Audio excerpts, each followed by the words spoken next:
তোমরা কার ইবাদত করো? বলে কেন আমরা নমরুদের ইবাদত করি। বুঝে নমরুদ কার ইবাদত করে? তখন মা আর কিছু বলতে পারেনি, সোজা চলে এসছে বাড়ি।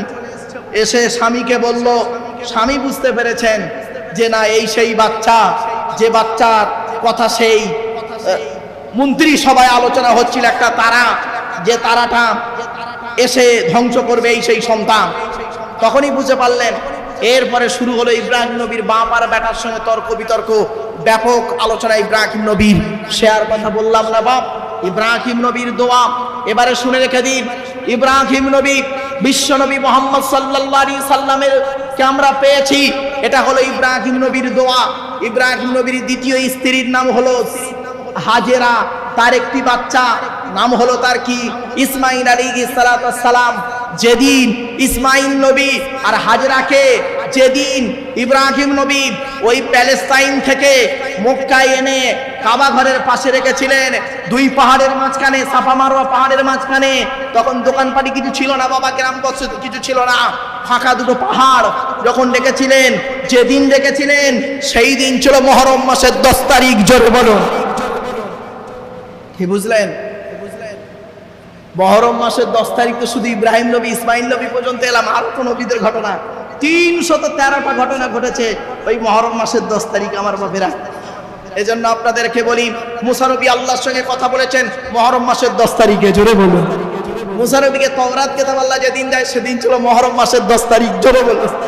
সলেহ নবীর উটনি, যেদিন সলেহ নবীর মাধ্যমে আল্লাহ পাক একটা মুজিজা দেখিয়েছিলেন, উটনি এসেছিল, সেই উটের ঘটনা ছিল যেদিন, সেদিন ছিল মুহররম মাসের 10 তারিখ। জোরে বলুন। শুধু তাই নয়, হুদ নবীর দোয়া আল্লাহ যেদিন কবুল করেছিলেন, আদ জাতির প্রতি হুদ নবীর দোয়া যেদিন কবুল করেছিলেন, সেদিন ছিল মুহররম মাসের 10 তারিখ। জোরে বলুন।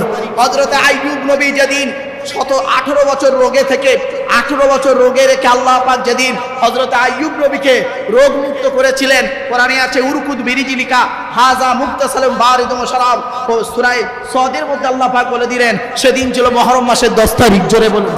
ঈসা নবী যেদিন জন্মগ্রহণ করে সেদিন ছিল মুহররম মাসের 10 তারিখ। শুধু তাই নয়, জাকারিয়া নবীর একটা সন্তান ছিল, যে সন্তানের নাম ছিল ইয়াহিয়া নবী। ইয়াহিয়া নবী যেদিন জন্মগ্রহণ করে সেদিন ছিল মুহররম মাসের 10 তারিখ। জোরে বলুন সুবহানাল্লাহ। শুধু তাই নয়, দাউদ নবী যেদিন, দাউদ নবী করেছিলেন কি, দাউদ নবী জালুত বাদশাকে কি করেছিলেন, দাউদ নবী জালুত বাদশাকে কতলা দাউদ জালুত, কোরআনে আছে সূরা বাকারা। দাউদ নবী যেদিন জালুতকে হত্যা করেছিলেন সেই দিন ছিল মুহররম মাসের 10 তারিখ। জোরে বলুন সুবহানাল্লাহ। শুধু তাই নয়, দাউদ নবীর ছেলে সুলাইমান নবী যেদিন জন্মগ্রহণ করে সেই দিন ছিল মুহররম মাসের 10 তারিখ। জোরে বলুন সুবহানাল্লাহ। শুধু তাই নয়, ইউসুফ নবীর বাপ ইয়াকুব নবী, ইউসুফ নবীকে যেদিন কুয়া থেকে তুলেছিল ভাইরা, সেদিন ছিল মুহররম মাসের 10 তারিখ। শুধু তাই নয়, ইউসুফ নবী যেদিন রাজ সিংহাসনে মিশরের বাদশা হয়েছিলেন সেদিন ছিল মুহররম মাসের 10 তারিখে। শুধু তাই নয়, ইউসুফ নবীকে যেদিন তার বাপ ইয়াকুব নবী ফিরে পেলেন বাচ্চাকে, হারানো বাচ্চাকে ফিরে পেলেন দ্বিতীয়বার, সেদিন ছিল মুহররম মাসের 10 তারিখ। জোরে বলুন সুবহানাল্লাহ। খালি মুহররম মাসের 10 তারিখে হুসাইন রাদিয়াল্লাহু তাআলা শহীদ হয়েছিলেন। হাওয়া শুধু একটাই ঘটনা, হ্যাঁ, শুধু এই